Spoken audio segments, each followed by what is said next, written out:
Shalom à tous, que l'Éternel Dieu vous bénisse, que l'Éternel Dieu vous garde.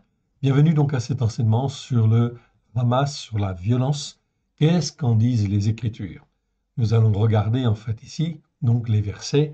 Nous sommes donc à la 4e vidéo. Remettons, si vous voulez bien, ces quelques instants à l'Éternel notre Dieu, notre Père. Amen. Père très saint, nous te rendons grâce dans le précieux nom de Yeshua, ton Fils bien-aimé. Nul n'est comme toi dans le ciel. Tu es notre Dieu et nous sommes tes enfants. Tu nous as rachetés par le sang précieux de ton Fils bien-aimé afin que nous puissions être à toi. Oui, Seigneur, afin que nous puissions te servir comme toi tu le veux à la gloire de ton saint nom. Sonde nos cœurs, sonde nos reins, vois si nous sommes sur une mauvaise voie et remets-nous sur la voie de l'éternité à la gloire de ton saint nom. Sonde nos cœurs, sonde nos reins, éclaire, Seigneur, oui, nos cœurs, que toute ténèbre qui existe dans nos cœurs ou qui subsiste dans nos cœurs soit éclairée par ta lumière à la gloire de ton saint nom, afin que nous puissions être ton serviteur, ta servante, là où tu le veux et comme tu le veux. Merci Seigneur pour ce que tu vas nous donner aujourd'hui. Amen. Nous étions arrivés, si ma mémoire est bonne, donc dans Habakkuk. Habakkuk chapitre 1, en fait ici. Donc là, on va parler de violence. Oui, bien sûr. Donc Habakkuk, c'est un prophète qui a en fait exercé à la chute de Jérusalem, c'est-à-dire dans les années 600, 630, dans ces eaux-là à peu près. Donc en fait, on va regarder en fait ce qu'il en est, mais avant, on va quand même revoir la définition du mot ramas. Comme on l'a vu en fait les fois précédentes, donc je descends en fait ici et je vous agrandis en fait la définition pour que vous puissiez bien voir, okay, bien comprendre en fait ce mot-là. Okay. Donc le mot ramas, okay. Donc je dis bien ramas, on peut dire hamas hein, à l'occidental, okay, mais ça se prononce comme un R en fait au début. Okay. C'est ramas en fait ici la vraie appellation. Mais si vous faites hamas, on comprend en fait aussi, ok, à l'occidental. Ce mot existe 60 fois dans 59 versets. C'est un nom masculin, 02 555, et ça nous parle principalement de violence. On est bien d'accord. La première fois où ce mot en fait apparaît, c'est Genèse chapitre 6, verset 11, où il est écrit « Car ils ont rempli la terre de violence ». Et oui, l'homme, quand il n'écoute pas la parole de Dieu, quand il n'écoute pas la Torah, okay, avec grâce et vérité au travers de Yeshua, son Fils bien-aimé, eh bien la terre se remplit automatiquement de violence. Les hommes sont de plus en plus en fait entraînés dans leur péché, dans leur transgression, dans leur iniquité, et cela finit en fait inévitablement par de la violence. Donc la violence est en fait le résultat d'une désobéissance, d'une insoumission à l'Éternel Dieu. Voyez donc, en fait, on l'a déjà dans les premiers versets avec Noé, oui bien sûr. Noé et ses fils qui sont là, qui sont les seuls à être restés dans la justice, en fait, bon, de Dieu, restés en fait dans l'écoute et la mise en pratique. Il n'y avait plus qu'une seule famille sur la terre à ce moment-là. Voilà pourquoi, en fait, l'Éternel Dieu, eh bien, voyant qu'il n'y a plus rien en fait à faire pour récupérer les uns et récupérer les autres, eh bien, dans ce cas-là, décide effectivement donc comment dire, de supprimer effectivement les populations qui sont sur la terre par en fait un déluge. Il a promis qu'il n'y aurait plus de déluge, mais il n'a jamais dit qu'il ne ferait plus en fin de compte de sanctions, etc. Bien sûr, il va y en avoir. Il y en a eu et il y en aura en fait encore. La violence en général, c'est le résultat effectivement de ça. En hébreu, la racine hébraïque primitive ret même, que vous voyez en fait ici, ret même, nous parle de tout ce qui est obtus, courbe, chaud, obscur, enveloppant, saisissant, une courbure, une déjection, une force compressive, la chaleur naturelle, le feu solaire, la torréfaction, le brunissement qui la suit, la noirceur, tout ce qui est chauffe, tant au propre qu'au figuré, l'ardeur génératrice, la passion amoureuse, la colère, etc. Donc c'est une définition assez large, effectivement, de la racine primitive, ret même. parce qu'elle englobe un certain nombre de mots. L'hébreu, en fait, est très, très riche. OK. En hébreu, en fait, ici, la racine ret même, OK, dont on parle, en fait, là, avec le rajout de la lettre shin, ici, OK, shin, je vous la montre, en fait, ici, la lettre shin, donc donne le chiffre 5, ramesh, OK, 5, comme les 5 doigts de la main, en fait, ici. Alors, quel est le rapport? Effectivement, la racine nous parle de quelque chose qui permet d'appréhender, de saisir, de faire, en fait, ici, quelque part. Donc, le chiffre 5, c'est la même racine pour cette raison-là. C'est donc là une excellente chose, oui, bien sûr, sauf si c'est pour faire le mal, oui, bien sûr. En arabe, par contre, le mot a perdu tout le sens intellectuel que la racine hébraïque a développé. En arabe, le mot ramas ne signifie plus que se corrompre, se gâter, se putréfaire. Le mot ramas, ok, en hébreu, est issu de cette racine ret même, comme on le voit en fait ici, avec le rajout de la lettre samer, en fait ici, qui est le symbole en fait ici du mouvement circulaire, quelque chose qui tourne en fait ici sur soi-même en fait ici, ok, ou qui agit en fin de compte, ok, de manière à créer une certaine ardeur oppressante. Toujours en fait le signe samer ici va parler de ardeur oppressante, cruelle, perverse, barbare et abominable au travers de l'homme lui-même. On peut affirmer que c'est là la porte ouverte à l'influence même de Satan qui veut détruire, à cause de la désobéissance, à cause de l'insoumission, etc. Dans la version française SLG, le mot est traduit 44 fois par violence. C'est donc en fait ici très bien, c'est une bonne raison effectivement de traduire ce mot par violence. Violent, l'adjectif violent 8 fois, ce qui est faux 4 fois, donc ce n'est pas effectivement une bonne traduction. Injustice, certainement pas. Brigand, encore moins. Outrage, non plus. Pillage, non plus. Donc, tout cela, en fait, les traducteurs ne comprenaient pas forcément bien les racines hébraïques de la foi à l'époque. Donc, merci Seigneur parce que nous avons des traductions. Ça permet effectivement donc de comprendre un certain nombre de choses, mais en fait ici, ces traductions doivent effectivement être améliorées de manière à être plus pertinentes. L'Esprit de Dieu en fait agit afin de nous former, de nous façonner et nous faire grandir dans la vérité de Dieu. Voici donc les 59 versets dans la Louis II. Donc, Genèse 6, 11, la terre était corrompue devant Dieu, la terre était pleine de violence. Okay. 6, 13, donc juste après, okay, alors Dieu dit à Noé, la fin de toute chair est arrêtée par devers moi, car ils ont rempli la terre de violence. Voilà, je vais les détruire avec la terre. Donc ça, c'est le jugement de Dieu qui, en fin de compte, est la conséquence du péché, des transgressions, des iniquités. Toujours. OK. Donc, on voit ici avec Habakkuk, je reviens en fin de compte à Habakkuk, ici. OK. Donc, Habakkuk, en fait, ici, on a fait un petit résumé, en fait, ici, sur, en fait, les pressions et les oppressions. Donc, on peut dire du XIVe siècle au XIe siècle, eh bien, l'Assyrie devient un empire très puissant qui domine sur tout le Moyen-Orient, notamment avec Salmanassar. Ok, j'agrandis pour que vous puissiez bien voir. Ok, Salmanassar Ier, donc de 1275 à 1245 avant l'ère chrétienne. Ensuite, l'Empire assyrien perd de sa puissance sous les nombreuses invasions araméennes. Donc tout cela, c'est l'Éternel Dieu qui est en contrôle, oui bien sûr. Donc la Syrie a servi effectivement à certaines oppressions à ce moment-là. Ensuite, l'Empire assyrien perd de sa puissance sous de nombreuses invasions araméennes. Cependant, du 9e siècle au 7e siècle, la Syrie retrouve sa puissance, notamment sous le règne d'Assurbanipal, de 669 à 627 avant l'ère chrétienne. Pourquoi la Syrie reprend de la puissance? Tout simplement parce que les 10 tribus du Nord, en fait, ici, donc, sont dans le péché de Jéroboam. Souvenez-vous, effectivement.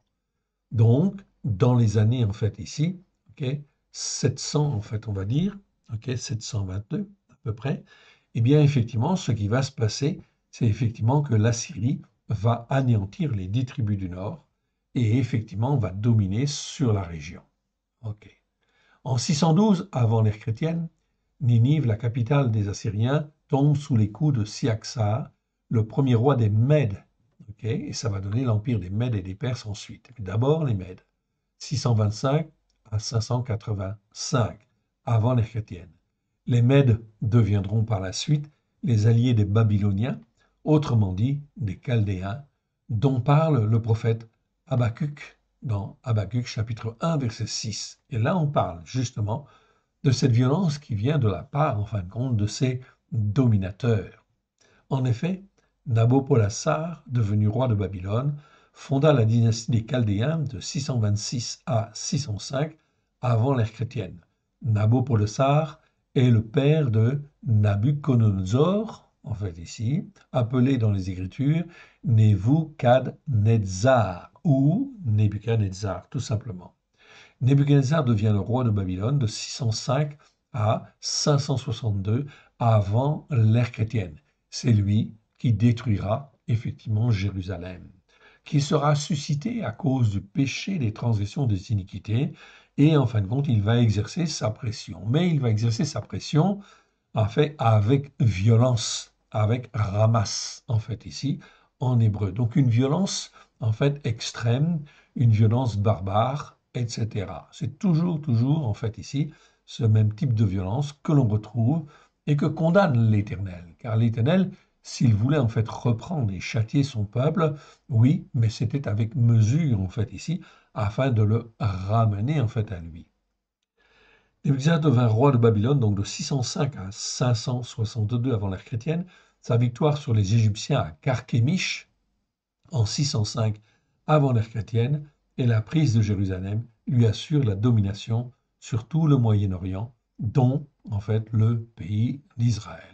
Tout ceci en fin de compte pour montrer et expliquer en fait ici pourquoi l'Éternel Dieu permet en fait ici la violence en fait ici. Ok, tout simplement parce que effectivement en fait, ici, il y a de la désobéissance, des péchés, des transgressions. Ce n'est pas que Dieu ait voulu la violence, en fait, en tant que telle, certainement pas. Mais il permet que des dominateurs se lèvent, et en fait, ces dominateurs, poussés, en fait, par Satan, oui, bien sûr, vont et s'exprimer, en fait, non pas avec mesure, mais avec violence, avec barbarie. Ok, c'est ce que l'on voit, en fait, aujourd'hui.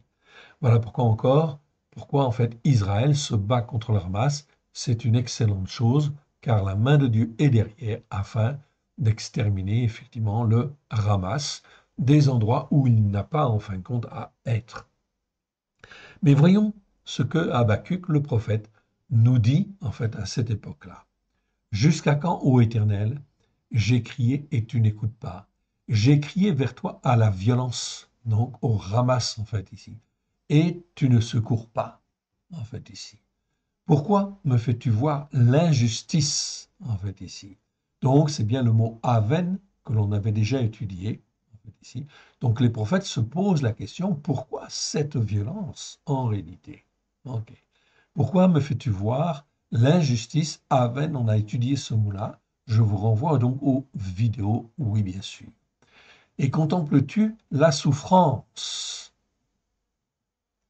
Donc ici, on a le mot souffrance, c'est le mot amal. On n'a pas étudié en fait encore ce mot-là. On le verra effectivement. Ce mot-là, dans certains versets, est traduit par injustice, comme c'est le cas dans la seconde. Mais non, car si en fait le mot aven doit être traduit par injustice, ok, le mot amal ne parle pas en fin de compte d'injustice. Donc on voit que là, il y a un problème de traduction effectivement. Amal, c'est la souffrance. C'est le mal, c'est la peine, en fait, ici. Ok, c'est les douleurs, toutes ces choses-là. Oui, bien sûr. Donc ici, contemples-tu la souffrance? Ici, c'est mieux, effectivement, de traduire par souffrance, en fait, ici. Pourquoi la dévastation et la violence sont-elles devant moi? Il y a des querelles et la discorde s'élève. Donc le prophète constate en fait ici non seulement la violence, la dévastation, mais en fait il voit effectivement qu'il n'y a que des querelles partout et que de la discorde partout. Tout cela, c'est le fruit de la désobéissance. C'est le fruit en fait qui perdure dans le temps effectivement et qui entraîne inévitablement en fait de la violence. Je dis bien inévitablement, car en fait ici, si en fin de compte certains croyants qui croient effectivement en Yeshua, en Jésus, hein, certains disent Jésus, ils croient à l'enlèvement, oui bien sûr, et ils croient que l'enlèvement va arriver avant effectivement en fait les détresses oppressantes qui amènent l'angoisse, avant effectivement que la violence ne s'installe. Non, non, c'est pas comme ça que la Bible décrit les événements et l'évolution en fin de compte des temps. Oui bien sûr, l'évolution des circonstances. Verset 4, on nous rappelle ici, en fait ici, et le prophète le constate. Aussi, la Torah n'a point de vie, le jugement juste n'a point de force, car le méchant triomphe sur le juste, et l'on rend des jugements qui ont été déformés. Déformés ou, en fin de compte, tordus, etc. Ok? C'est pas des jugements, en fait, iniques, non. Ici, c'est des jugements qui ont été déformés, qui sont tordus, en fait, ici. Donc, on constate, en fait, ici bien, en fait, une évolution spirituelle vers le mal. Oui, bien sûr. On n'écoute pas la Torah, et en fin de compte, plus, en fin de compte, on persévère dans ces choses-là, plus, en fait, on fait venir le règne de la violence. C'est ce que l'on voit déjà apparaître, oui, bien sûr, car cela fait 2000 ans que Yeshua est venu pour nous révéler la parole de Dieu pleine de grâce et de vérité. Mais qui écoute et qui met en pratique? Donc, la question, en fin de compte, on le voit bien ici, en fait, que va-t-il se passer?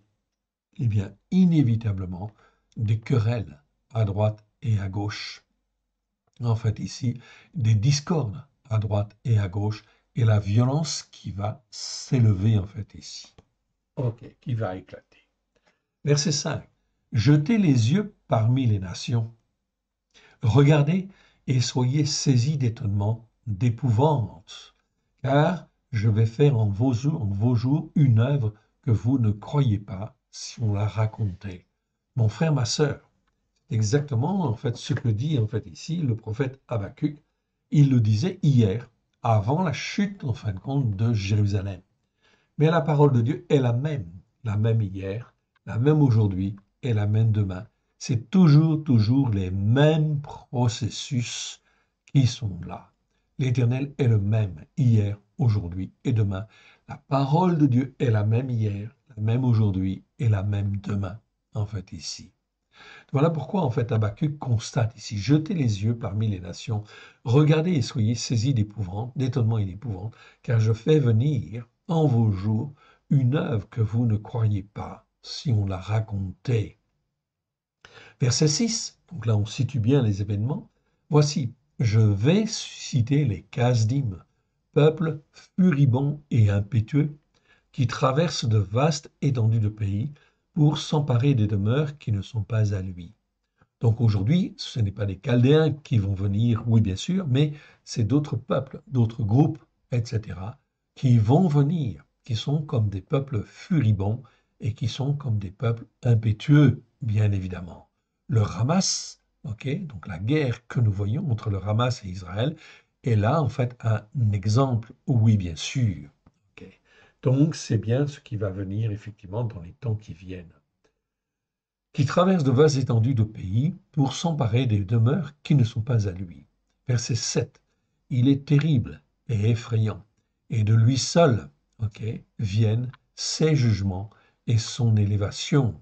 Donc on voit que les jugements, ce ne sont plus du tout les jugements de Dieu, mais c'est les jugements qui sont les siens, hein, en fait ici, selon ses règles, ok, et son élévation, donc son orgueil, en fait aussi quelque part.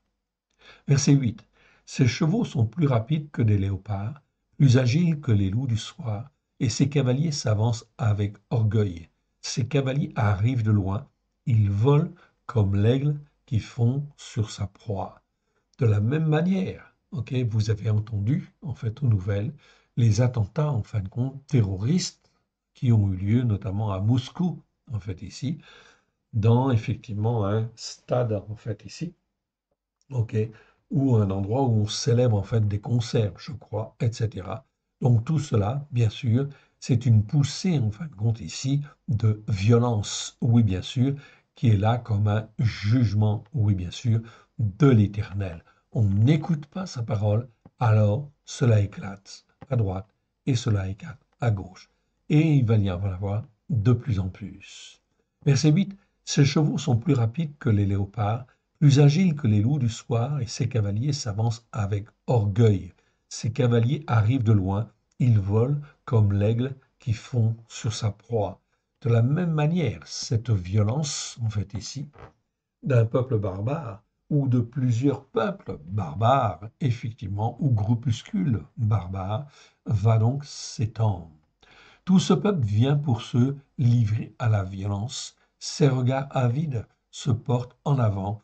Il assemble des prisonniers comme du sable. Il se moque des rois et des princes. Ok. Et des princes font l'objet de ses railleries. Il se rit de toutes les forteresses. Il amoncelle à la terre, de la terre, et il les prend. Ok. Ceci nous fait penser à quoi? Ok. On sait très bien, en fin de compte, que le régime, en fait, en Russie, est extrêmement dur, extrêmement sévère. Et pourtant, il y a des islamistes qui se lèvent, en fait, ici, en fait, contre, effectivement, le régime, en fin de compte, de Moscou, oui, bien sûr. L'Ukraine, un petit pays, s'élève, bien sûr, il y a le soutien des États-Unis, il y a le soutien, en fin de compte, de l'Europe, mais combien de temps cela va durer, en fait, ici, ok, l'Ukraine est bien faible par rapport, en fin de compte, à comment dire, le marteau que représente, en fait, la Russie, quelque part. Donc, tout cela, ce sont des forces qui se mettent qui se mettent en marche et qui vont, effectivement, en fait, ici,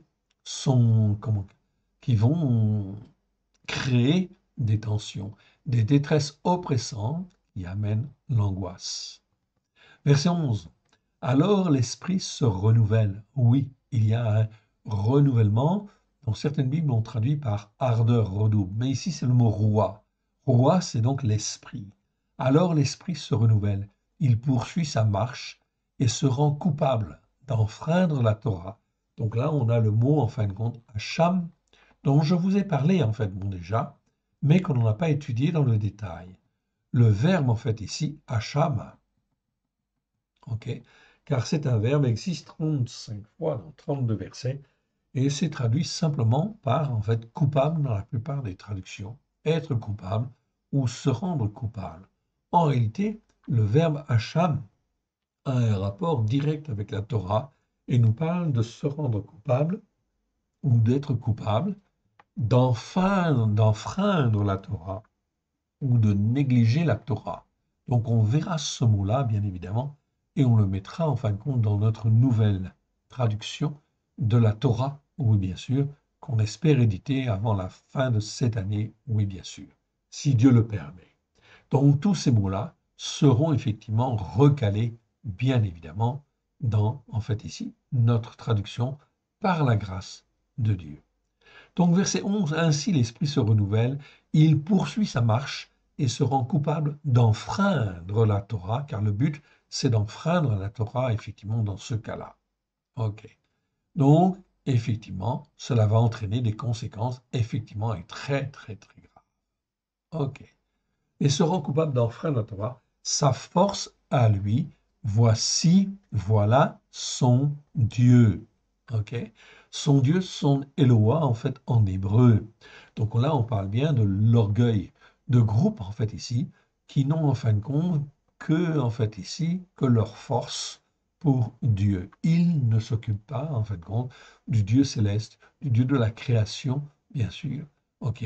Ils ne s'en occupent pas. Leur force, c'est leur Dieu. Ok, donc on va continuer, on va aller un petit peu plus loin, je ne vais pas aller plus loin dans ce chapitre-là, on a d'autres versets en fait à voir, notamment sur la violence. Ok, on arrive dans Habakkuk chapitre 2, en fait ici, verset 8. Et là, en fin de compte, je vais lire du verset, donc je suis dans le chapitre 2 de Habakkuk, Et je vais lire de versets 1 à 4 déjà. Ok. J'étais à mon poste, donc Habakkuk, en fait ici, dit, j'étais à mon poste, et je me tenais sur la tour, je veillais pour voir ce que l'Éternel me dirait, et ce que je répliquerais après ma plainte. L'Éternel m'adressa la parole et dit, écris la prophétie, grave-la sur des tables, afin qu'on la lise couramment. Ok, afin qu'on la lise couramment, car c'est une prophétie dont le temps est déjà fixé, elle marche vers son terme, elle ne mentira pas. Si elle tarde, attends-la, car elle s'accomplira avec certitude. Voici son âme s'est enflée, elle n'est pas droite en lui, mais le juste vivra par sa foi. Donc là, effectivement, on voit des choses très, comment dire, très certaines qui vont arriver. Nous sommes en 2024 et on peut être sûr, effectivement, que, en fait, ici, ça va se passer de la même manière. L'histoire est toujours un recommencement sous différentes formes, mais c'est toujours, en fait, la même chose et les mêmes principes par rapport, en fait, à Dieu. Voici son âme s'est enflée, elle n'est pas droite en lui, mais le juste vivra par sa foi. Donc le mot Emouna, en fait, ici, est très bien traduit. Le mot Emouna, en fait, ici, vous voyez, on ne l'a pas étudié dans le détail, mais cela viendra. Emouna, 49 fois dans 49 versets, est bien traduit ici par foi. C'est donc, en fait, ici, une très bonne chose. Donc le juste vivra par la foi. Voilà pourquoi nous devons apprendre à marcher par la foi dans les temps qui viennent, déjà maintenant, okay, le plus possible, car lorsque effectivement les événements vont venir, nous n'aurons plus ou très peu de repères. Voilà pourquoi il convient en fin de compte d'apprendre à marcher par la foi. Verset 5. Comme un homme fait qui est ivre de vin et arrogant, il ne demeure pas tranquille. Il élargit sa bouche comme le séjour des morts. Il est insatiable comme la mort. Il attire à lui toutes les nations. Il assemble auprès de lui tous les peuples. Mon frère, ma sœur, c'est exactement ce qui va arriver dans les temps qui viennent. Nous savons par les Écritures, je vous en ai déjà parlé, effectivement, que toutes les nations, la détresse en fait ici sera telle, à droite et à gauche, la détresse oppressante qui amène l'angoisse sera telle que tous les peuples seront obligés de se rassembler sous la domination, en fin de compte, d'un royaume mondial qui, en fait, sera un royaume mondial de 10 cornes. C'est écrit dans l'Apocalypse, c'est écrit dans Daniel. Alors, est-ce que le monde peut échapper à cela? La réponse est non. Pourquoi? Parce que c'est déjà ce qui va arriver, car l'Éternel Dieu sait, en fait, très bien, que la plupart des hommes n'écouteront pas pour mettre en pratique. Ils vont rejeter sa Torah. Et ils la rejettent. Regardez aujourd'hui, en fait, ce qu'il en est. Voilà pourquoi l'Éternel Dieu se cherche des hommes et des femmes qui écoutent et qui mettent en pratique et qui peuvent servir de témoignage à tous ceux qui veulent écouter. Sinon, en fait, ici, eh bien, il élargit sa bouche, celui qui ne veut pas écouter. Il élargit sa bouche comme le séjour des morts. Il est insatiable comme la mort. Il attire à lui toutes les nations et assemble auprès de lui tous les peuples. Donc, voilà, effectivement, on arrive sous la domination. Et la domination qui vient, c'est la domination de l'Antichrist. Oui, bien sûr. Celui qui est appelé le Centaure. Ne sera-t-il pas pour tous un sujet de sarcasme, de raillerie, d'énigme? On dira malheur à celui qui accumule ce qui n'est pas à lui, jusqu'à quand malheur à celui qui augmente le fardeau de ses dettes. Donc, évitez en fin de compte de vous mettre sous des emprunts en fait trop élevés, oui bien sûr, même évitez tous les emprunts si possible. Malheur à celui qui augmente le fardeau de ses dettes. Tes créanciers ne se lèveront-ils pas soudain? Tes oppresseurs ne se réveilleront-ils pas? Et tu deviendras leur proie. Parce que tu as pillé beaucoup de nations, tout le reste des peuples te pillera, car tu as répandu le sang des descendants d'Adam et commis des actes de violence dans le pays contre la ville de tous ses habitants. Donc là, Habakkuk parle effectivement de qui? De Nebuchadnezzar, en fait de Babylone, des pays, en fin de compte, de pays de Babylone, qui en fin de compte va venir dominer et qui va agir avec violence, oui bien sûr. Donc ils sont déjà jugés de la même manière. L'Antéchrist va dominer, non pas avec gentillesse, non pas avec une simple contrainte de domination, non, avec des actes de violence extrêmement forts, oui bien sûr. Mais il sera jugé, oui, c'est certain. Verset 9. Malheur à celui qui amasse pour sa maison des gains de ce qui est mal, afin de placer son nid dans un lieu élevé pour se garantir de la main du mal. C'est la honte de ta maison que tu as résolue en détruisant des peuples nombreux. C'est contre toi-même que tu as péché. Car, en fait, ici, la pierre crie du milieu de la muraille, et le bois qui lie la charpente lui répond. Malheur à celui qui bâtit une ville par le sang, qui fonde une ville avec l'iniquité remplie d'hypocrisie et de duplicité. Donc on retrouve en fait ici, Avla, en fait ici, le mot que nous avons étudié déjà, on a déjà fait une vidéo là-dessus, sur le mot Avla, qui nous parle d'iniquité, mais ce n'est pas n'importe quelle iniquité.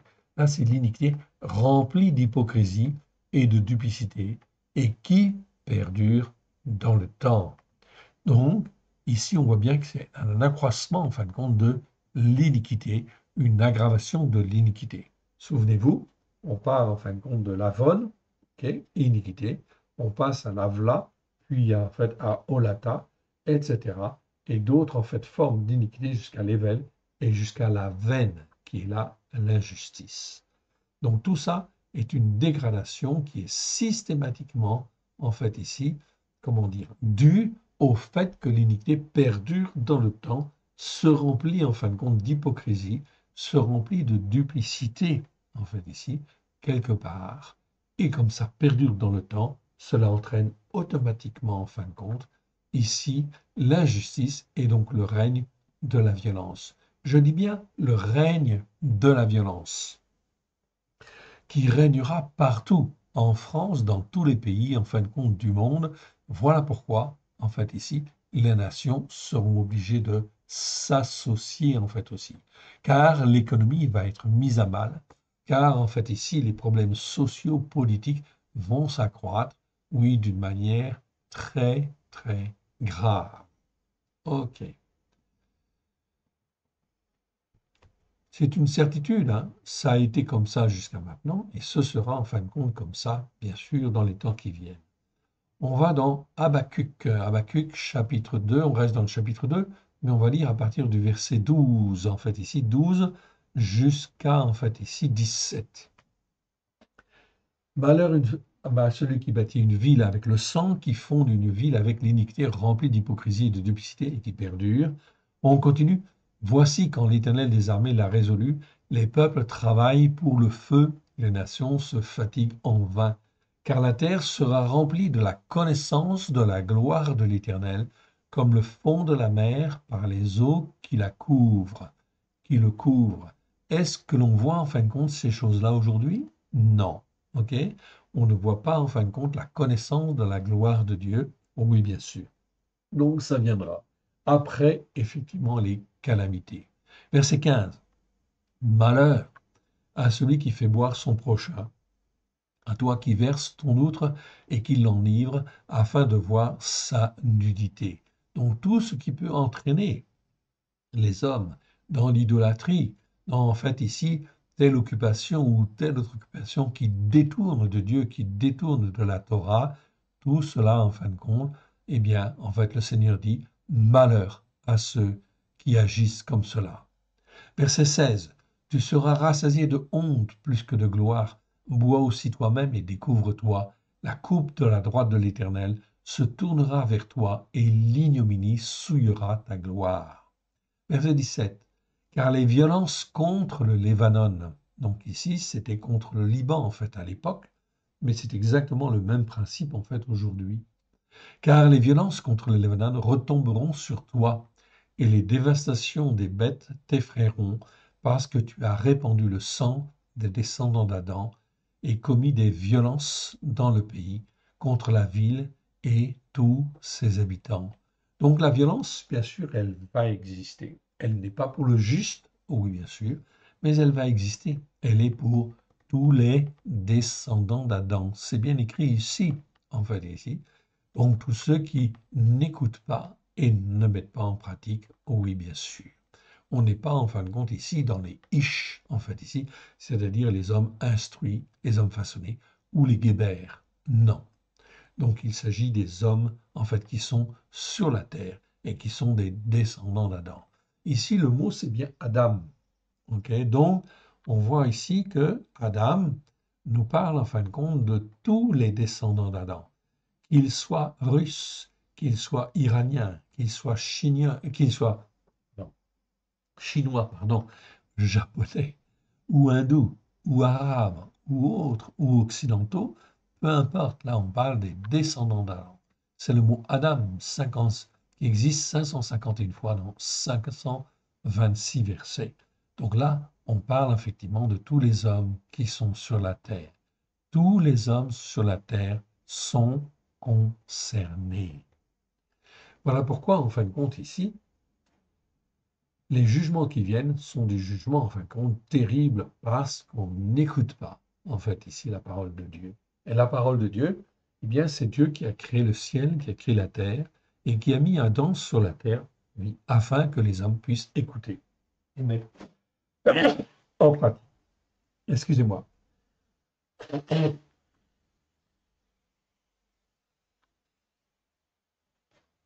Alléluia. Donc, c'est très important ici. Ce n'est pas une affaire, en fait, ici, d'un seul groupe, évidemment. Ok, là, on parle, en fin de compte, du monde de la terre et de tous les descendants d'Adam qui sont sur la terre. On continue. Allez. Et on va, en fin de compte, maintenant dans Sophonie. Sophonie, chapitre 1, et on va au verset, en fait, 9. Mais on va reprendre à partir du verset 4. Donc, je suis bien dans Sophonie, en fait, ici. Donc, Sophonie, c'est du temps de Jérusalem, en fait, ici, la destruction de Jérusalem. Donc, je ne lis pas tous les versets, mais on va lire, en fait, simplement à partir du verset 4. Donc, l'Éternel Dieu dit ici, à cause de la désobéissance, ok, de l'insoumission, ok, qui a perduré, en fait, dans le temps, eh bien, on voit que Dieu a jugé son propre peuple, Juda. Et en fin de compte, Dieu ne jugerait pas les nations. Ok, c'est invraisemblable. J'étendrai ma main sur Yehuda et sur tous les habitants de Jérusalem. J'exterminerai de ce lieu les restes de Baal, le nom de ses ministres et les prêtres avec eux. Donc ici, nous voyons le terme Baal. Baal que vous connaissez, ok, enfin que vous connaissez du moins un petit peu, en fait ici, c'est un dieu, c'est de l'idolâtrie, oui bien sûr. Tous les dieux, en fait, qui occupent les hommes, ok, et qui, en fin de compte, les empêchent d'aller vers, en fait, l'éternel Dieu et sa Torah, eh bien, ce sont des Baals, ce sont des idoles, quelque part, oui. Et donc, en fait, ici, l'éternel Dieu dit, j'exterminerai de ce lieu les restes de Baal, ok, le nom de ses ministres et des prêtres avec eux. Donc, tous les ministres et tous les prêtres, ce sont aussi les pasteurs, ce sont aussi, en fin de compte, tous les responsables spirituels qui, en fait, ici, n'enseignent pas la Torah, les prophètes et les psaumes à la lumière de Yeshua. Oui, est-ce qu'ils n'enseignent pas parce qu'ils ne savent pas? Donc ça veut dire qu'ils sont dans l'iniquité. Donc l'iniquité pèse sur eux et cela entraîne péché, c'est-à-dire qu'on manque effectivement de pratiquer en fait la parole de Dieu. Ok, donc c'est un péché. Ou alors on le sait parce qu'on l'a lu et on a compris, et là c'est une transgression. Donc dans ce cas-là, ça veut dire qu'effectivement les péchés, les iniquités, les transgressions s'accumulent, s'accumulent, s'accumulent. Et les ministres et les prêtres sont responsables. Donc l'Éternel Dieu va juger en fait ici toutes ces choses, évidemment. Donc ça risque de peser en fait lourd, oh oui bien sûr. Donc il vaut mieux être du bon côté, évidemment. Ok, j'examinerai de ce lieu les restes de Baal, le nom de ses ministres et les prêtres avec eux, ceux qui se prosternent sur les toits devant, en fait ici, l'armée des cieux, ceux qui se prosternent en jurant par l'Éternel et en jurant par leur roi, en fait, ici. Donc, ils invoquent, ici, ok. Donc, ils jurent par l'Éternel. Cela veut dire qu'ici, c'était des croyants, bien sûr. Mais aujourd'hui, ok, c'est exactement la même chose. Ce n'est pas parce que, en fait, j'invoque le nom de Christ que je suis sauvé. Normalement, je suis racheté pour être sauvé. Si, du moins, j'écoute et je mets en pratique. Je me forme, je me façonne. Mais si je continue à pécher ou si je continue à faire des transgressions, ou si je continue dans l'iniquité de mes pères. Par exemple, je prends un exemple pour l'iniquité en fait ici des pères, c'est-à-dire que je fais toujours en fait le dimanche, je fais toujours en fin de compte les Pâques chrétiennes, ok, avec un S, ok, et je fais en fait toujours Noël, ça veut dire que je suis dans l'iniquité, je suis dans la tradition spirituelle des pères, en fait ici, quelque part, et donc je suis en fin de compte dans l'erreur, en fait ici, grave. Grave, et elle s'aggrave de plus en plus, car plus en fait je lis les Écritures, plus je vois que je dois faire le Shabbat, plus je vois que je dois faire les fêtes de l'Éternel, plus je vois que même, et je dois comprendre que je dois faire la fête de, en fait, Hanouka, c'est-à-dire la fête de lumière, en célébrant bien sûr Yeshua, qui est la lumière du monde. Si je ne comprends pas spirituellement ces choses-là, ça veut dire que je suis aveuglé. Aveuglé, je suis dans l'iniquité en fait des pères. Je suis dans l'iniquité en fait de ceux qui m'ont enseigné ceci ou m'ont enseigné cela. Ensuite viennent les péchés. Ensuite viennent les transgressions. Ensuite viennent les péchés parce que j'ai manqué le but que Dieu, en fin de compte, avait pour moi. Et lorsqu'il me rachète au travers du sang de l'agneau, c'est pour faire de moi un de ses serviteurs, une de ses servantes, un fils ou une fille qui le serve, lui, comme il le veut. Donc, j'ai manqué, donc je pêche. Mais si je sais, en fait, ici, que quelque part, en fait, ici, l'Éternel Dieu voulait que ce soit comme ça, et que je ne le fais pas, ce n'est plus un péché, c'est une transgression. Donc tout ceci, j'insiste dessus pour, en fait, ici, former, façonner, et les uns et les autres, à bien comprendre, en fait, cette dimension spirituelle. Car les temps qui viennent, quand, en fait, les calamités vont se déclencher, la violence va se déclencher à droite et à gauche, eh bien, ce sera déjà trop tard pour se former ou se façonner. Ok, on continue? Allez, on continue. Silence devant mon Adonai. Ceux qui se sont détournés, attendez, je lis à partir du verset 5 parce que je ne sais plus où j'en suis, ceux qui se prosternent sur les toits devant l'armée des cieux, ceux qui se prosternent en jurant par l'Éternel, en jurant par leur roi, ok, ceux qui se sont détournés de l'Éternel et ceux qui ne cherchent pas l'Éternel, qui ne le consultent pas, silence devant mon Adonai, l'Éternel, car le jour de l'Éternel est proche, car l'Éternel a préparé le sacrifice. Il a convié, il a choisi ses conviés. Au jour du sacrifice de l'Éternel, je châtirai les princes, les fils du roi, et tous ceux qui portent des vêtements étrangers, c'est-à-dire tous ceux qui s'habillent de théologie en fait erronée quelque part, ok? C'est-à-dire des théologies en fait idolâtres ou des théologies qui rejettent la Torah. Ce sont des vêtements étrangers. En ce jour-là, je châtierai tous ceux qui sautent par-dessus le seuil, ceux qui remplissent de violence et de fraude la maison de leur Adonai. Oui, bien sûr. Donc ici, c'est violence au sens général du terme. Oui, bien sûr. Etc. OK. Je ne lis pas la fin, en fin de compte, du chapitre. Vous le lirez si vous le voulez. On continue, en fin de compte, ici, et on arrive, en fin de compte, OK. Et on arrive dans Malachie. Malachie chapitre 2, verset 16. Malachie chapitre 2, verset 16, et je vais relire à partir du verset 14. Et vous dites pourquoi? Parce que l'Éternel a été témoin entre toi et la femme de ta jeunesse, à laquelle tu es infidèle, bien qu'elle soit ta compagne, et la femme de ton alliance. Nul n'a fait cela avec un reste de bon sens, un seul l'a fait. Pourquoi? Parce qu'il cherchait la postérité que Élohim lui avait promise. Prenez donc garde en votre esprit et qu'aucun ne soit infidèle à la femme de sa jeunesse. Alors bien sûr, ça parle en fin de compte de fidélité, en fait au sens propre, on est d'accord, du terme, mais aussi au sens spirituel, au sens figuré. C'est-à-dire quoi?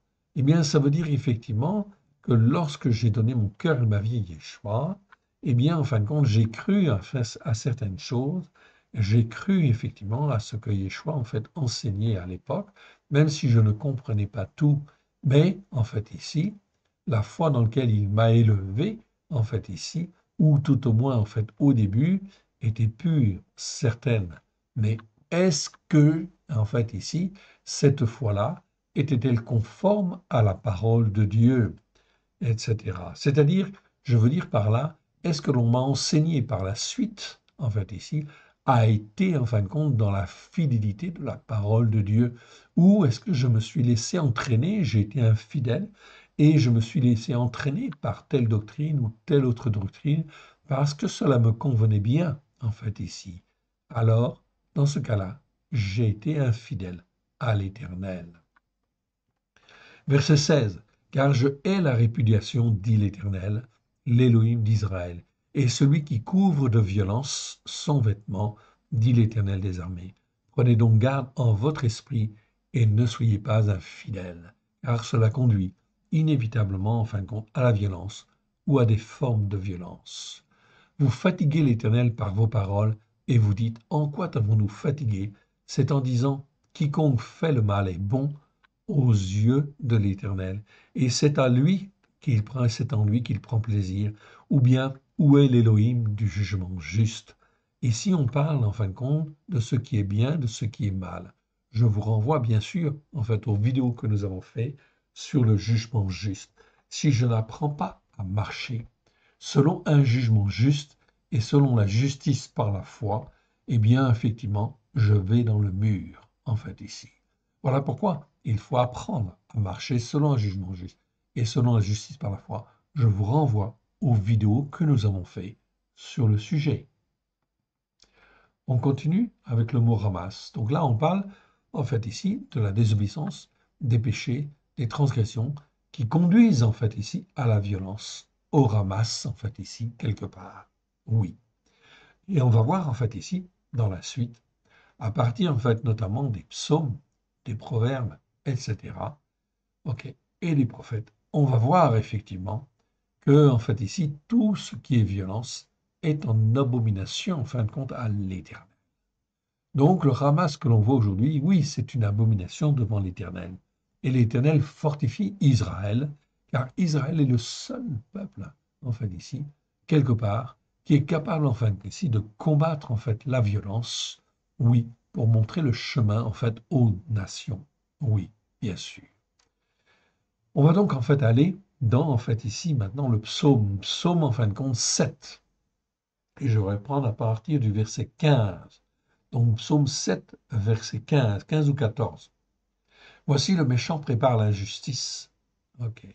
Le méchant prépare l'injustice et conçoit la souffrance et enfante le néant. Donc, ce verset est très important. Le méchant, c'est quoi? En fait, ici, le méchant, c'est, en fait, au sens propre, c'est bien sûr celui qui est méchant, le contraire de gentil, oui. Mais au sens figuré, le méchant, c'est quoi? Le méchant, c'est tous ceux qui n'écoutent pas ou qui ne mettent pas en pratique la Torah pour, en fait, ici, la mettre en pratique avec grâce et vérité. Tous ceux qui résistent, ok, et qui, en fin de compte, ok, se comportent comme des méchants. Un comportement de méchant, selon la Bible, c'est celui qui n'écoute pas, ne veut pas écouter et ne veut pas mettre en pratique. Il se comporte comme un méchant, quelque part. OK? Donc, voici le méchant prépare l'injustice. Donc, ici, on ne parle pas le mal. OK? On parle de la veine. OK? L'injustice. OK? Donc, l'injustice, c'est quelque chose, en fin de compte, de grave. L'injustice, en fait, ici, l'Éternel Dieu ne rachète pas de l'injustice. OK? Il rachète des péchés, des transgressions, des iniquités. Mais ce qui est injuste, en fait, ici, est injuste. Et tout ce qui est, en fait, ici, tous ceux qui écoutent et qui pratiquent l'injustice sont appelés des injustes. Et Yeshua est venu pour justement séparer les justes des injustes. Donc on aura toujours, en fin de compte, dans la Brit Hadasha, à partir du moment où Yeshua vient, il y a bien en fait un jugement, en fait, ici, pour séparer les justes des injustes. Donc il ne faut pas se tromper. Yeshua est venu pour un jugement, pour sauver, mais aussi pour un jugement. Ok. On reviendra là-dessus. Voici le méchant prépare l'injustice, conçoit la souffrance. Ici, bien sûr, c'est le mot amal qu'on a vu tout à l'heure, ok, et on le reverra en fait aussi. Ok, là c'est le mot amal, c'est la souffrance, la peine en fait ici. Ok. Conçoit la souffrance et enfante le néant. Il ouvre une fosse, donc le méchant, c'est-à-dire celui qui n'écoute pas la Torah pour la mettre en pratique, avec grâce et vérité, il ouvre une fosse, il la creuse et tombe dans la fosse qu'il a faite. C'est bien la parole de Dieu qui le dit. La souffrance qu'il a générée retombe sur sa tête et sa violence redescend sur son front. Donc l'Éternel Dieu permet effectivement le ramasse, permet effectivement la violence, on est bien d'accord, qui est en fait ici comme la verge de la méchanceté. On verra ces versets-là aussi. Redescend sur son front, je louerai l'Éternel à cause de sa justice, je chanterai le nom de l'Éternel, Elion, le Très-Haut. Ok, on continue. Allez, c'est parti. Et on arrive en fait maintenant dans le psaume 11. Psaume 11, verset 5. Et là, on va lire versets 4 à 5. Regardez bien. L'Éternel, l'Éternel est dans le sanctuaire de sa sainteté, en fait, ici. Ok. Dans le sanctuaire, ici, c'est le mot éral, en fait. On verra bien, en fin de compte. On le verra aussi dans le détail. Ok. Parce que c'est le sanctuaire ou la demeure, en fin de compte, de sa sainteté, en fait, aussi, quelque part. L'Éternel est dans le sanctuaire de sa sainteté. Ok. Ou dans la demeure de sa sainteté, on pourrait traduire comme cela. Ok. Et dans la demeure de sa sainteté. L'Éternel a son trône dans les cieux. Ses yeux regardent, ses paupières sondent les fils d'un descendant d'Adam ou du descendant d'Adam. Ce serait mieux en fin de compte ici. Donc tous les descendants d'Adam sont effectivement concernés en fait ici. Donc c'est mieux de traduire descendant d'Adam ici parce que c'est le mot Adam en fait ici. Donc l'Éternel Dieu sonde tous les descendants d'Adam, ok, quels qu'ils soient. C'est mieux de traduire par descendant d'Adam que homme en réalité. Dans nos Bibles, on ne fait jamais la différence entre Adam, Enoch, Ish et Guerre, ou très peu souvent. Alors ici, Adam, ça concerne tous les descendants d'Adam qui sont sur la terre. Enoch, c'est l'homme mortel qui n'a pas la vie éternelle. Ish, c'est l'homme, en fin de compte, instruit, façonné, capable de s'attacher à Dieu et de rester attaché à Dieu. Et Geber, c'est en fin de compte l'homme qui est formé, façonné. Ces quatre catégories sont effectivement décrites dans les Écritures depuis les patriarches, avant même en fait ici les patriarches, puisque Job en fait en parlait, effectivement. C'est mal traduit, donc vous aurez du mal à le retrouver dans les traductions françaises, mais effectivement nous avons fait des enseignements déjà là-dessus. L'Éternel sonde le juste. Ah, très bien. Ici, le juste, on le verra. Le juste, c'est le mot tzaddik. Tzaddik, ça existe enfin 206 fois dans 197 versets. C'est un adjectif, oui, bien sûr. Ça nous parle de juste, celui qui est juste, en fait, ici. Donc, on voit très bien, en fait, ici, dans les Écritures, l'opposition du juste entre le méchant. Le juste, c'est celui qui écoute et qui met en pratique. OK, avec grâce et vérité. C'est celui qui écoute ou qui essaye d'écouter et de mettre en pratique. On est d'accord. OK? C'est pour ça qu'il marche par la foi. Le juste marche dans la justice par la foi. Il a été racheté, même s'il n'est pas parfait. Il marche dans la justice par la foi obtenue par Christ Yeshua. et il est considéré comme injuste. L'Éternel sonde le juste et il hait le méchant. Donc par opposition au juste, on a ici, le mot rachat en hébreu, qui existe 263 fois dans 249 versets. On verra ce verset. Ça prend un petit peu de temps, mais c'est trop important. Et ça permet justement, en fin de compte, d'affiner notre jugement juste, ok, devant l'Éternel, afin effectivement de grandir dans sa vérité, et non pas dans la vérité qui nous a été enseignée, et qui n'est pas forcément tout à fait juste. Oh oui, bien sûr. Ok. Donc il y a opposition ici entre le juste et le méchant. L'Éternel sonde le juste, il hait le méchant.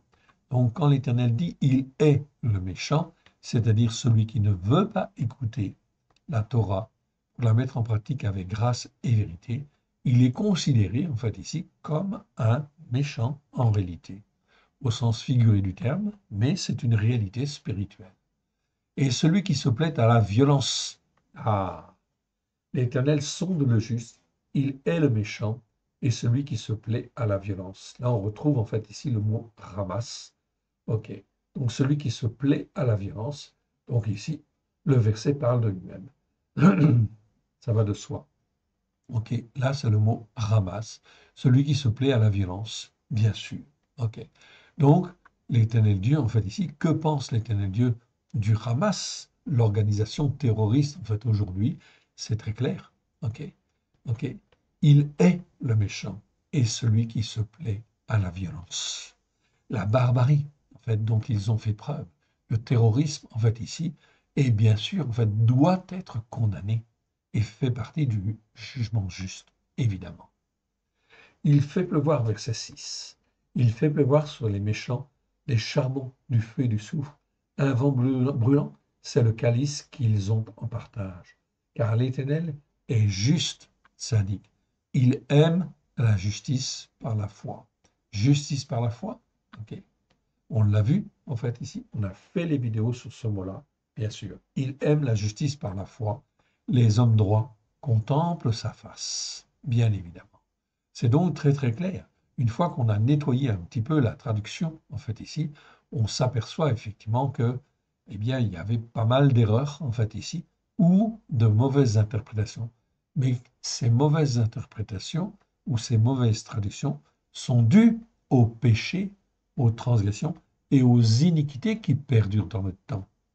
Si je dis en fin de compte que je suis racheté par le sang de l'agneau et je dis que la Torah est la vérité, l'Éternel Dieu, ici, va me garder, oui, et va me former, va me façonner, afin que je puisse, ici, être un homme juste devant lui, un homme qui s'attache à lui et qui reste attaché à lui, et l'Éternel Dieu me garde, ici, de tout ce qui va arriver et de la violence, ici, qui va arriver. Oui, bien sûr.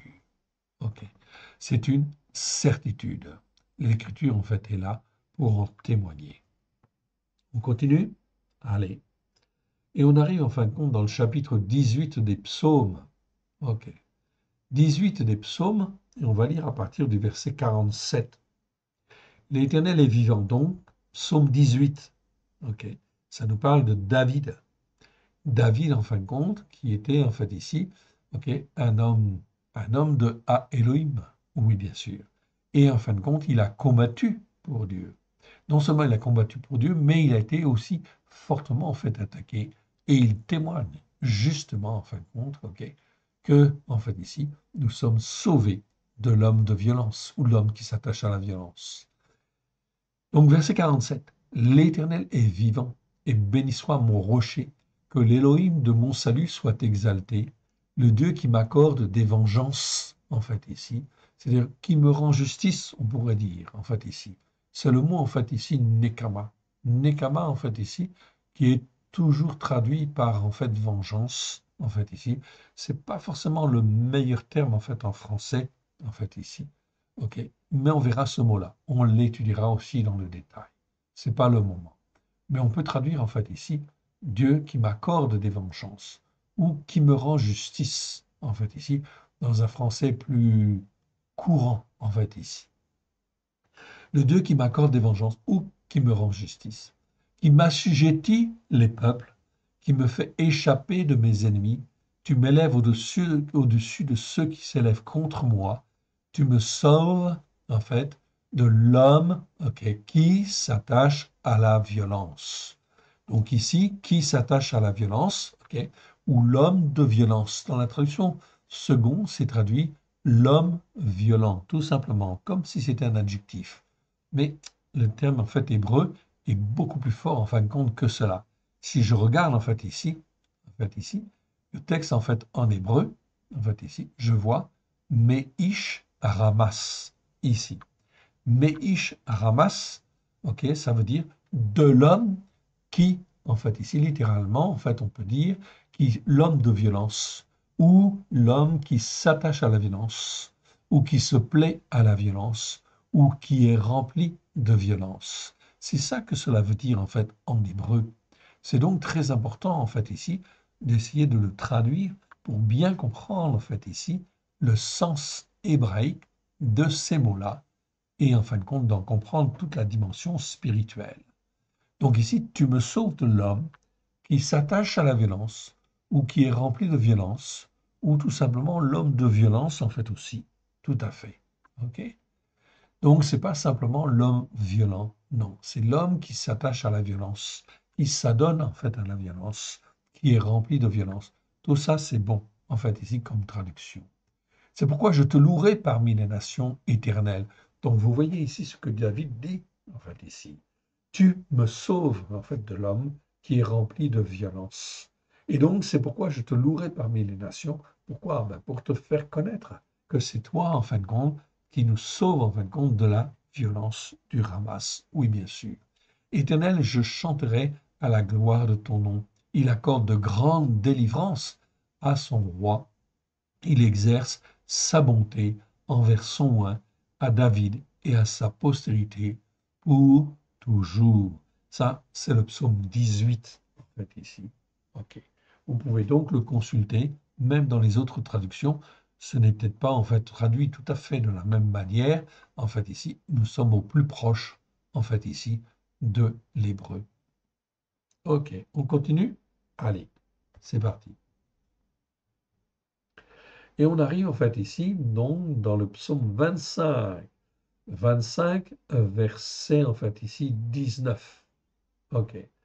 Donc, psaume 25, verset 19, nous dit, en fait, ici, OK, voici, combien mes ennemis sont nombreux, de quelle haine, remplis de violence. Même chose, ils me poursuivent. OK. Garde mon âme et sauve-moi, que je ne sois pas confus quand je cherche auprès de toi mon refuge, que l'intégrité et la droiture me protègent quand je mets en toi mon espérance. Ô Elohim, rachète par une rançon, Israël, de toutes ces détresses oppressantes qui amènent l'angoisse. Oui, nous avons pu pécher, commettre des péchés, commettre des transgressions, ok? Ici, en fait, être entraînés par l'iniquité, mais l'Éternel Dieu nous rachète par une rançon. C'est pas délivrer, en fait, ici. Ok, le mot pada, en fait, ici, nous parle, en fin de compte, de rachat par une rançon. Or, c'est exactement ce que Yeshua a accompli il y a 2000 ans. Il nous rachète, en fait, ici, par une rançon. Ok, le sang qui a coulé, c'est le rachat, en fait, ici, de nos âmes, afin que nous puissions nous attacher, en fait, à Dieu et rester, en fait, attachés à Dieu. Rachète par une rançon Israël de toutes ces détresses oppressantes qui amènent l'angoisse. Ici, c'est le mot tsara dont je vous ai déjà parlé, et en fait, on n'a pas fait de vidéo encore là-dessus. Le mot tsara, ça nous parle toujours, en fin de compte, d'une détresse oppressante qui amène l'angoisse.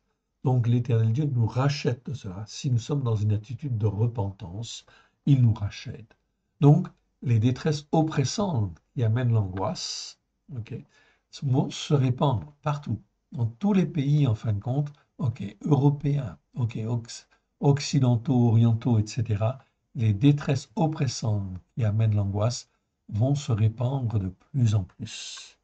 Et les hommes, en fait, ici, de deux choses une, ou ils se tournent vers le Dieu vivant, ou en fin de compte, ils vont chercher à droite et à gauche des dominateurs qui, en fin de compte, ok, pour eux, seront en fin de compte des hommes qui pourront les, comment dire, les arracher, soi-disant, en fin de compte, de la détresse oppressante qui amène l'angoisse. Mais il n'y en a qu'un seul qui rachète, qu'un seul qui sauve, c'est l'Éternel Dieu au travers de Yeshua.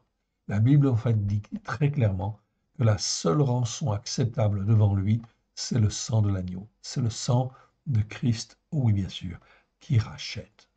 Le mot en fait ici, tsara, en fait ici, il est traduit en fait ici, il est mal traduit, il n'est jamais traduit en fait correctement, et il n'est jamais traduit dans la Brit Hadasha, c'est-à-dire dans l'Alliance Nouvelle, jamais traduit correctement non plus. Les nations ont choisi de traduire en fait le mot en fait compte ici grec correspondant, c'est-à-dire clipsis, de le traduire par tribulation. Et une tribulation, ce n'est ni plus ni moins qu'une détresse oppressante qui amène l'angoisse. Donc ces détresses vont venir de plus en plus, elles vont devenir de plus en plus oppressantes et de plus en plus oppressantes jusqu'à amener l'angoisse dans tous les cœurs. Voilà pourquoi les hommes et les femmes peuvent être rachetés encore, oui bien sûr, par le sang de l'agneau, des détresses oppressantes qui vont venir. Oui, et de la violence, bien sûr, qui va venir. Voilà pourquoi David dit ici, vois combien mes ennemis sont nombreux, de quelle haine violente, de quelle haine remplie de violence, c'est mieux. Ils me poursuivent. Garde mon âme et sauve-moi, que je ne sois pas confus quand je cherche auprès de toi mon refuge, que l'intégrité et la droiture me protègent, quand je mets en toi mon espérance. Ô Elohim, rachète par une rançon Israël de toutes ces détresses oppressantes qui amènent l'angoisse. On continue? Allez, c'est parti. On continue? Ok, et on arrive dans le chapitre 27 des psaumes, donc psaume chapitre 27, verset 12. Et on va reprendre à partir du verset 11. Donc le verset 12, en fait, ici, nous dit, le verset 11, pardon, nous dit, Éternel, enseigne-moi ta voie, conduis-moi dans le sentier de la droiture, à cause de ceux qui ont de la haine pour moi. Ok, ici c'est traduit par ennemi, mais c'est mieux de dire, en fait, ici, ceux qui ont de la haine pour moi, car c'est le mot, en fait, ici, charar, en fait, ici, qui parle effectivement de haine. C'est mieux que ennemi, parce qu'il y a un autre mot, en fait, en hébreu pour parler des ennemis. Donc, enseigne-moi ta voie, conduis-moi dans le sentier de la droiture, à cause de ceux qui ont de la haine pour moi. Ne me livre pas au bon plaisir de mes oppresseurs. Ici, c'est oppresseur. C'est le mot tsar. Tsar, en fait, ici, marque toujours l'oppression. On n'a pas étudié dans le détail encore ce mot-là, ok? Mais tsar, en fait, ici, ça parle toujours d'oppression. Voilà pourquoi, en fait, ici, ces lettres, en fait, ici, qui constituent le mot tsar, ici, on le retrouve, en fin de compte, dans Mitzraïm, dans l'Égypte, en fait, ici. Pourquoi? Parce que l'Égypte était un pays d'oppression, en fait, ici. OK. Donc ici, le mot tsar, ici, est très important. On le verra, en fait, aussi plus en détail. OK. Ne me livre pas au bon plaisir de mes oppresseurs, car ils s'élèvent contre moi des témoins, en fait, ici.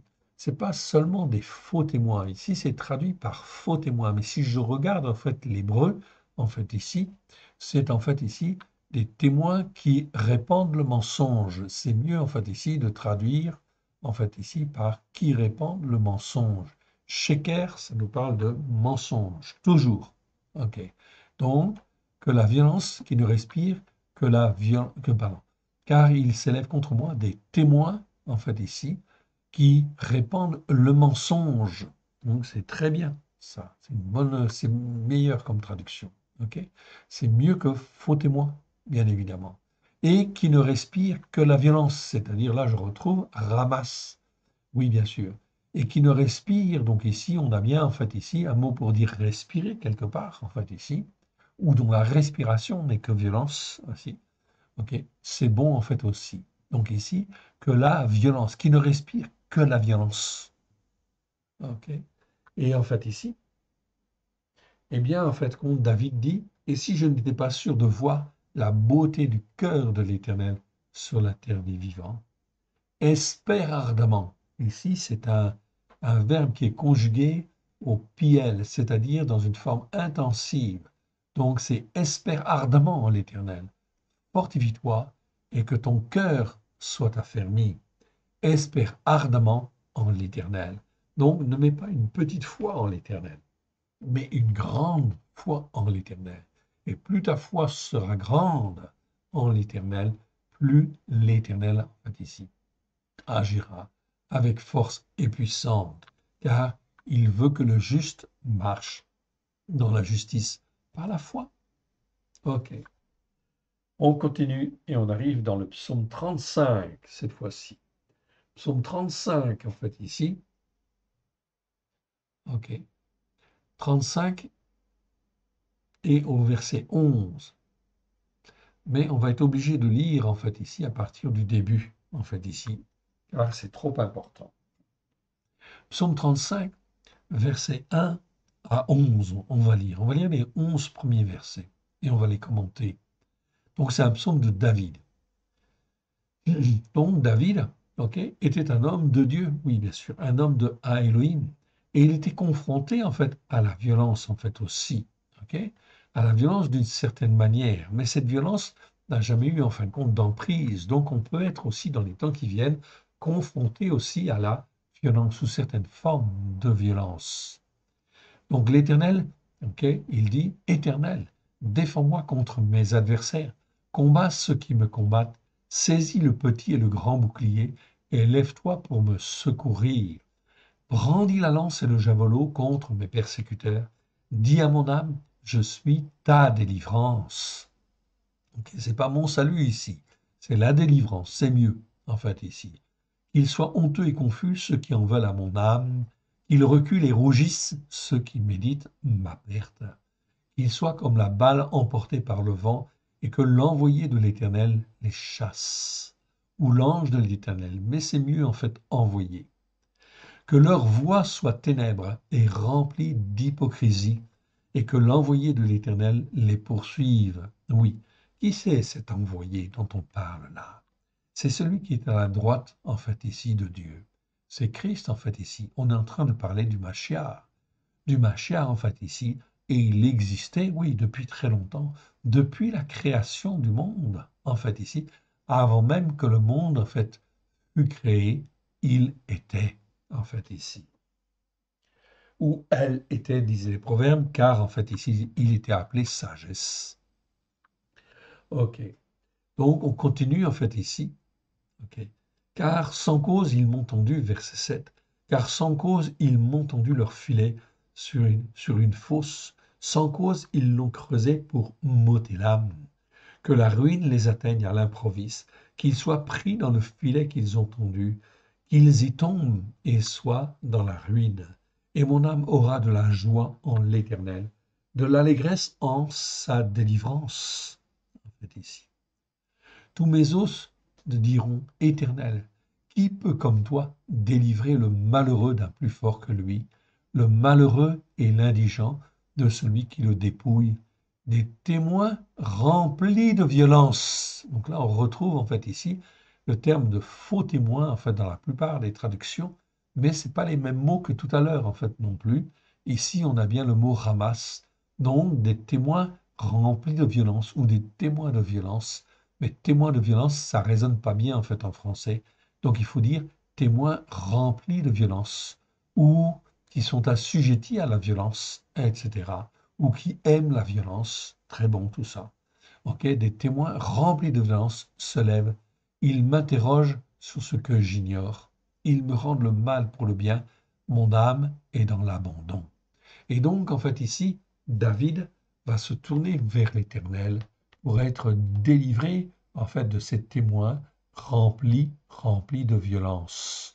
Donc là, on parle des témoins remplis de violence, mais ça peut être la violence au sens, en fait, ici, propre du terme, et pas seulement, en fait, ici, figuré, bien évidemment.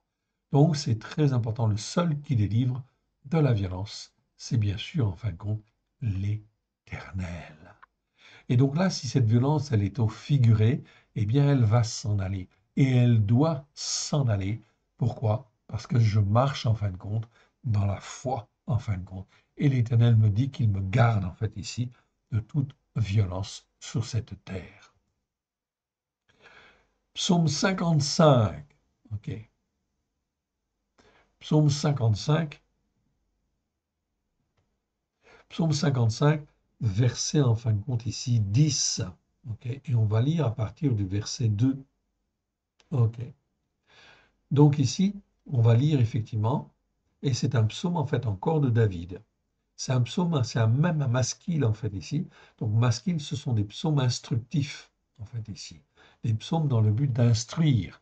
Il y en a 13. Nous les avons retraduits en fait aussi. Donc ils sont disponibles dans en fait ici sur notre site. Ô Éline, prête l'oreille à ma prière et ne te dérobe pas à mes supplications. Écoute-moi avec attention et réponds-moi. J'erre çà et là dans mon chagrin et je gémis face à la voix de l'ennemi, à l'oppression du méchant, en fait ici, car ils font tomber sur moi des injustices. C'est pas des mots en fait ici, c'est des injustices, le mot aven, car ils me persécutent avec colère. Mon cœur se tord de douleur en moi et les frayeurs de la mort sont tombées sur moi. La crainte et le stress de l'épouvante entrent en moi, le frisson me couvre. Et je dis, qui me donnerait des ailes comme celles d'une colombe?